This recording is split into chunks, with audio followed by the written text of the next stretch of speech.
You're finally getting a Nik Wright video here on the Broncos Breakdown, or as so many Broncos fans, myself including, like to call him, Nik Wrong. So on today's Broncos Breakdown episode by Chat Sports, by the way, Broncos Country, thank you so much for joining us today. I'm going to tell you that Bo Nix has proved Nik Wright wrong. Or we could just call him Nik Wrong for the duration of this episode. But there's a reason I don't bring up Nik Wright on this show. I bite my tongue on him a lot because while I do think he's a very talented sports broadcaster and a person that succeeds very, very greatly on television, he has a clear bias against the Denver Broncos, and it's almost not worth doing every single video every time he has something negative to say about the Broncos. But not this time. I can't bite my tongue. I got to tee off on him, and I'll tell you exactly what I have to say about his bad take. Before we do that, our October subs numbers are actually looking pretty good. I cannot believe how close we are to the Raiders report in our October subs. Remember, this is a channel that has more than 200,000 subscribers. So the Broncos Breakdown, well on its way to that number. All you have to do to not only catch up to the Raiders, but stomp on the neck of the Kansas City Chiefs, who are at 82. Hit that subscribe button for free and engaging Denver Broncos content. So I went back to the episode yesterday of, First Things First, his show on TV on FS1. And I had to do a little transcribing of Nik Wright. And here's what he had to say based off of Moose's awesome transcribing skills. Bo Nix within the game was two different players. If he is anything close to what he was in the fourth quarter against the Eagles, then I'll end up being wrong about this team and that they'll be a legitimate postseason contender. Then he says a bunch of filler words and then concludes with this, which again, another bad take. While I do think that Sean Payton is a touch overrated, he's obviously an excellent coach and the defense is spectacular. So what is it, Nick? Are you saying he's excellent or are you saying he's overrated? Because you can't get too much overrated than excellent, if that makes sense. But you know what? We're going to take one bad take at a time, folks. And this is not a Sean Payton video. This is a Bo Nix video to start. And then maybe we'll touch on some Sean Payton a little bit later. So let's get into Nik Wright's comparison, shall we? Nik Wright has famously gone on his show more than once, more than twice, at least 10 to 11 times. And he said that Bo Nix is Mac Jones. And I've heard this multiple times. I roll my eyes. I laugh about it because, again, I don't even feel that it's worth the comparison. But if we were going to do the comparison, this is not the worst guy to be compared to. I mean, this is just in 2025, by the way. Mac Jones is 4-1 with a 66.7% completion percentage.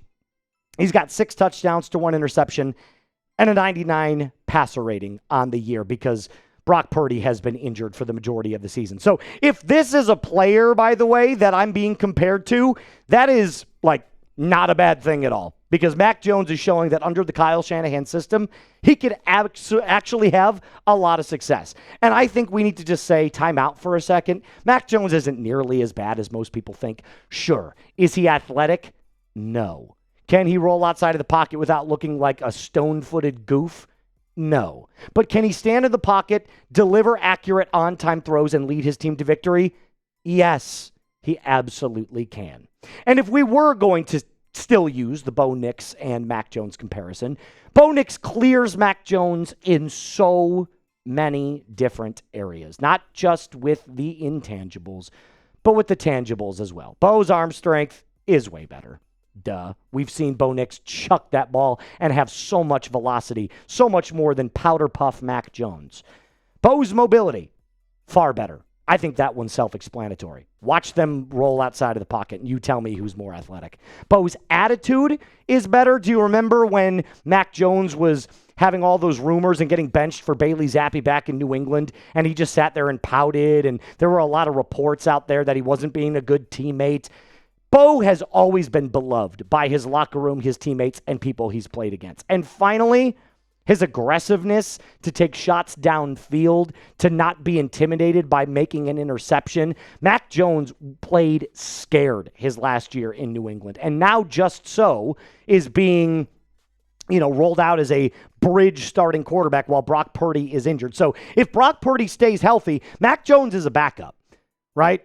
So Bo's aggressiveness as a quarterback, far better than Mac Jones has ever been. In fact, Bo can actually be too aggressive, highlighted by one specific fact that I find to be absolutely hysterical given how good the Broncos have looked at certain times this year. Did you know that on the road, the Broncos only convert 28.9% of their third downs? That's 28th in the league. You're in the same company as teams like the Titans, the Minnesota Vikings, who have been a dumpster fire on offense, the Cleveland Browns. Like, there are so many different areas that the Denver Broncos are great in, and third down on the road is not one of them. And how many times have we seen Bo Nix on like 3rd and 8 chuck the ball 25 yards down the field? And you're like, what are you doing? Just take the easy flood route over the middle for 9 yards or stick route for 7 and let your player try to do something after the catch.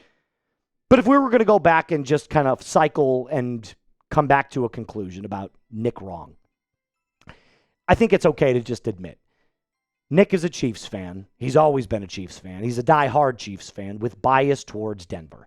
So he is going to say anything and everything to clown Bo Nix, to make Sean Payton look like he's not as good of a head coach as he is, blah, blah, blah, blah. It doesn't matter. All that matters is he finally admitted he was wrong, saying that if Bo Nix could be the player that he was against the Eagles in the fourth quarter, this team will be a legitimate playoff contender. And even one step further than that, they can be a Super Bowl contender. And if you hate Nick Wright's analysis on the Broncos, because like I said, if you were to exclude Nick Wright's terrible Denver takes, he actually has a lot of really good points about a lot of really fun and interesting teams. But specifically when it comes to his Broncos analysis, I'm hitting that thumbs up icon because it is beyond terrible. Now, coming up, I'm going to tell you why the Denver Broncos defense is getting scarier, right? Nothing scarier than Nick Wright's analysis on the Denver Broncos, except for this Broncos defense, which could be getting even better. And of course, it has to do with up front, this amazing pass rush. Now, coming up, like I said, I'm going to tell you about all that. But first, I got to tell you about my friends over at PrizePicks. You and I make decisions every single day, but on PrizePicks, being right can actually get you paid. Don't miss any of the excitement this football season on PrizePicks, where it is good to be right. You can now follow other PrizePicks players directly on the app, by the way, and copy their lineups in just one click. Whether it's a friend or a celebrity partner like producer Reed on the ones and twos right now, or just someone whose picks you like, all you got to do is hit the follow button and check out every lineup they create in the new feed tab on PrizePicks. If you want to follow Moose's picks, here's my week 6 little combo that I have for you, a little 4-pick power play. I am a glutton. I like to go more, and more. So I have Jalen Hurts more on the passing yards, J.K. Dobbins more on the rushing yards against the Jets in London, Drake May the more on the passing yards against the Saints, and of course Dak Prescott plays the Carolina Panthers. That is also going to be the more. Yours could look like this, but they can look completely different. Download the app today and use code CLNS to get $50 in lineups after you play your first $5 lineup. That's code CLNS to get $50 in lineups after you play your first $5 lineup. PrizePicks. It is good to be right. So I bet you didn't know this. I actually had to go back and do a double take because I didn't even believe this stat. The Broncos had 6 sacks against the Eagles. And then I went back and I was like, no, Nik Bonitto had 2.5, right? Eyioma Uwazurike had 1. And I'm going through each one and I'm like, son of a bitch. They really did have 6 sacks against the Eagles, who have been boasted as one of the best offensive lines in the last 2 seasons. Now, granted, they're not nearly as good this year as they were last year, but this is still a middle-of-the-road offensive line. And the Broncos played silly with them, especially down the stretch of that game. Bonitto, 2.5. Eyioma Uwazurike, 1. Singleton had a sack. Jaquan McMillian on the corner blitz, and then Zach Allen got credited with half a sack. A lot of people said he should have gotten the full one, but tomato, potato. Half a sack is totally fine. Here's the interesting note. Here are the sack leaders in 2025. The Broncos have 21 sacks through 5 games. That is more than 4 a game. Some quick math here. 17 times 4 is 68 sacks in one season, which would beat what they did in 2024. All-time stuff, ladies and gentlemen. All-time stuff. And they're 5 more above the second-place team in the Detroit Lions, who have had an unbelievable pass rush this season. Here's another thing you need to know. And I didn't know this until this afternoon, going through the analytics, doing the deep dive, giving you everything you needed to know about the Denver Broncos. They've only allowed 6 touchdowns in 5 games. That's unbelievable. 6 touchdowns in 5 games. And believe it or not, no touchdowns to the Tennessee Titans. 2 against the Colts, 2 against the Chargers, and 2 against the Eagles. The Super Bowl defending Philadelphia Eagles, by the way. Translation: this could be an all-time defense. And I don't say that, hyperbolically. I'm not saying that to blow smoke up your ass. When Pat Surtain came out this training camp and said this could be an all-time defense, I actually believe this to be true. Now, there are some areas on the defensive side. Look, the run game, especially with the middle linebackers, could use a couple of touch-ups. Riley Moss has to stop giving up massive chunk plays. There are things here and there against really good teams that you can absolutely pick apart if you wanted to be nitpicky.